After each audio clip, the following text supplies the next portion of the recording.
Lynn, ano nangyayari? Ano ba talaga ang totoo? Hindi ko po siya pinapansin kasi may jowa po ako eh. May jowa ka. Gaano na kayo katagal ng jowa mo? 1 year na po kami. Okay, taga dun lang din ba sa lugar ninyo? Hindi Wala. Hindi po. Nakita mo na ba ang jowa niya, Rodessa? Yes, ma'am. Okay. So ano nangyari? Bakit parang may paasa na nagaganap? Hindi ko po siya pinaasa. Kasi una pa lang sinabi ko naman na sa kanya may jowa ako eh. Sinungaling! Alam niya yon. Sinungaling ka! Pero pag nagte-text ako, anong ginagawa mo? Hoy, wala kang text. Meron! Wala kang text.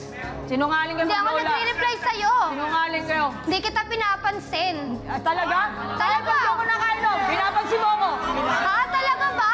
Kahit nga nakainom ka, di kita Tanong mo pinapansin sa eh. lola mo. Tanong mo, sige. Sa panagsabi. Tanong mo. Sige, pagka hindi ka nakain, makumbana sa apo ko. Oh, hindi sinungaling kayo yung Hoy, mukha mo. wala kang tinulong sa amin. Ang kapal ng mukha mo. Yun ang hindi mo alam. Wala Hindi sa'yo kang pinapalo tinulong. ang lola Wala mo. kang tinulong. Ay, hindi. Yan ang hindi mo alam. Okay. Harapin mo